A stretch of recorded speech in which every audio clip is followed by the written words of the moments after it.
আমাদের বেশিরভাগ মানুষেরই একটা ভালো কবিতা পড়লে যে আনন্দ হয়, একটা ভালো মশলা দোসা খেলে তার চেয়ে বেশি আনন্দ হয়। একটা ভালো নাটক দেখলে যে আনন্দ হয়, এক বাটি দুর্দান্ত রাঁধা পাঁঠার মাংসের ঝোল খেলে তার চেয়ে অনেক বেশি আনন্দ হয়। কিন্তু যারা কবিতা লেখেন বা যারা নাটক করেন বা নাটক পরিচালনা করেন, তাদের কৌলিন্য যারা মশলা দোসা তৈরি করেন বা পাঁঠার মাংসের ঝোল তৈরি করেন তাদের চেয়ে অনেকটা উঁচুতে। অথচ রান্নায় পরিকল্পনা লাগে, পরিশ্রম লাগে, সর্বোপরি প্রতিভা লাগে। একই রেসিপি থেকে একজন রাজ্যে যাচ্ছে তাই একজন রাজ্যে অপূর্ব, কেউ হয়তো 26 বছর ধরে রাজ্যে জঘন্য রাজ্যে, আর একজন হয়তো মাত্র 2 বছর রাজ্যে অপূর্ব রান্না করে, এবং সে যাই রাঁধে আমরা বলি না ওর হাতের একটা তার আছে। মানে ঝিঙে পোস্ত রাঁধলেও অপূর্ব রাজ্যে, পোলাও রাঁধলে তো কথাই নেই। তার মানে রান্নার ক্ষেত্রে স্পষ্ট একটা প্রতিভার ব্যাপার আছে, যা কোনো একজনের রান্না যে কোনো পদকেই খুব উপাদেয় করে তুলছে। তারপর রান্নার মধ্যে একটা নান্দনিকতাও আছে, যেভাবে উপস্থাপিত করা হয়। আমরা বাড়িতে হয়তো এমনিতে নয়, কিন্তু বাড়িতে যখন অতিথি আসেন বা কারোর যখন জন্মদিন হয়, যেভাবে সাজিয়ে খেতে দিই, বা একটা রেস্তোরাঁ যেভাবে খেতে দেওয়া হয়, কিভাবে সাজাবো তার পেছনে একটা পরিকল্পনা, একটা ভাবনা কাজ করে যায়। এবং যে পরিমাণ পরীক্ষা নিরীক্ষা রান্না এই মুহূর্তে হচ্ছে, অন্তত বাংলা শিল্পের ক্ষেত্রে হচ্ছে না। রান্নার ক্ষেত্রে রীতিমতো আভাগাত ব্যাপার স্যাপার হচ্ছে। মানে কেউ হয়তো লঙ্কা দিয়ে রসগোল্লা তৈরি করছে, কেউ হয়তো মাংসে আমসত্ব ফেলে দিচ্ছে। সবসময় খুব ভালো হচ্ছে বলবো না, কিন্তু পরীক্ষা নিরীক্ষা প্রাণপণ হচ্ছে। তাহলে প্রশ্ন উঠতেই পারে যে রান্নাটাকে একটা শিল্প প্রক্রিয়া এবং খাবারটাকে একটা শিল্প বস্তু ভাবা হবে না কেন? এই নিয়ে প্রচুর আলোচনা তক্কাতক্কি আছে। এবং শিল্প জিনিসটা কি তার সংজ্ঞাটাও তো খুব স্পষ্ট নয়, একটু শিথিল মতন। বা কেউ বলে এটা শিল্প, কেউ বলে ওটা শিল্প। হয়তো পণ্ডিতরা বলে না না এটা শিল্প হতে পারে না, 5 বছর পর বলে না ঠিক আছে বলছো যখন, তাই তো এটাকে শিল্পের পর্যায়ভুক্ত করা চলে। তো এইসব চলছে। এবার ডেনমার্কে সরকারের তরফে মানে স্বয়ং সংস্কৃতি মন্ত্রী ঘোষণা করলেন যে আমরা একটা প্রস্তাব আনছি যে রান্নাকে একটা শিল্প প্রক্রিয়া এবং খাবারকে একটা শিল্প বস্তু হিসেবে স্বীকৃতি দেওয়া হোক। এটা প্রস্তাব, এটা এখনো পাস টাস করা হয়নি। কিন্তু কিছু শিল্পী খুব রাগারাগি করছেন।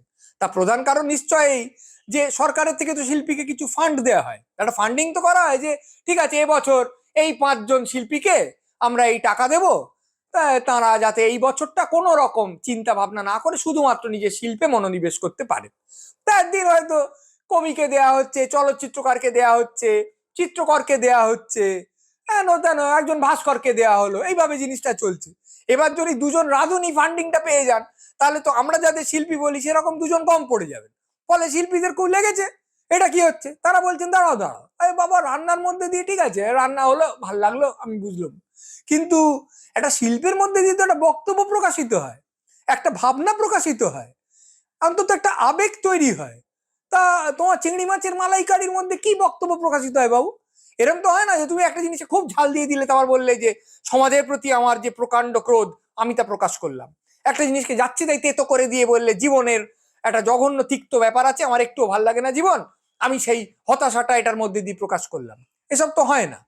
একটা দুর্দান্ত রান্না আমার দৃষ্টিভঙ্গি পাল্টে দিতে পারে কি, আমার মধ্যে অন্য একটা চিন্তার জন্ম দিতে পারে কি, আমাকে আর একটা ধারণায় উপনীত করতে পারে কি? কিছুই তো পারে না। তাহলে শুধুমাত্র স্বাদ ভালো হচ্ছে বলে আমি তো একটা রান্না খাবারকে কেন শিল্প বলবো? এবার এর উল্টো দিকে কিন্তু কথা থাকতে পারে। তাহলে ধরা যাক মোৎজার্টের একটা সুর আমি শুনছি, তার স্পষ্ট বক্তব্যটা কি, সে কোন নির্দিষ্ট ধারণার জন্ম আমার মধ্যে দিচ্ছে আমি কি বলতে পারি? হয়তো স্পষ্ট করে বলতে পারি না।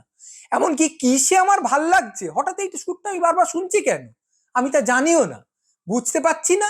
বোঝানো তো কোন ছাড়, কিন্তু আমাকে আলোড়িত করছে। আমি বারবার সুরটার সান্নিধ্যে যেতে চাইছি। পিকাসোর একটা ছবির সামনে আমি দাঁড়িয়ে আছি, ছবিটা আমি স্পষ্ট করে কি বলছে জানি না, ছবিটা আদৌ কি তাই ভালো করে বুঝতে পারছি না, কিন্তু ছবিটা আমার দেখতে ইচ্ছে করছে, আমাকে সম্মোহিত করছে। আমাকে কেউ যদি জিজ্ঞেস করে ছবিটা কি বলে বলতো, এখানে লিখে দে, আমি পারবো না, কোনো ভাব সম্প্রসারণ করতে পারবো না, কোনো সারাংশ লিখতে পারবো না, কিচ্ছু পারবো না। কিন্তু ছবিটার কাছে আমি দাঁড়িয়ে আছি, কিছু একটা হচ্ছে আমার মধ্যে, আমি বলতে পারছি না কি।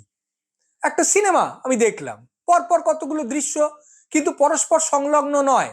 একটা দৃশ্য থেকে আরেকটা দৃশ্য কিভাবে আসছে বুঝতে পারছি না, স্বপ্নের মতন, স্বপ্নের ব্যাকরণ মেনে ছবিটা নির্মিত হয়েছে। আমাকে যদি বলা হয় গল্পটা কি, কোনো গল্পই নেই।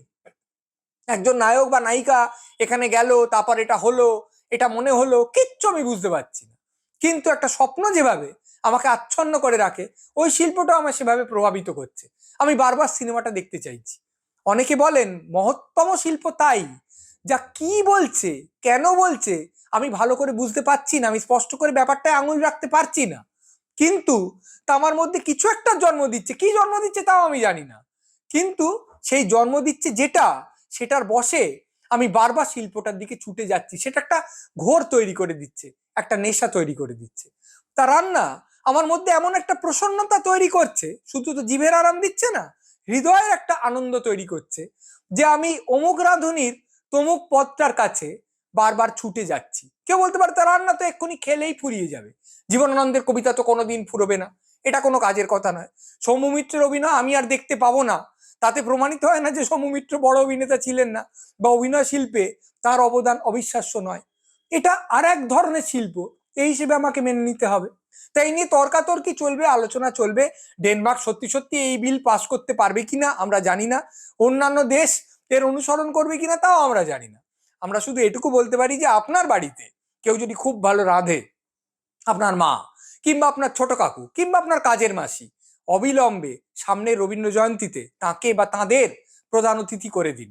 কারণ কে বলতে পারে কোন দিন কে বাংলার কাটা চচ্চড়ি রেঁধে নোবেল পেলো বা বুকার পেলো।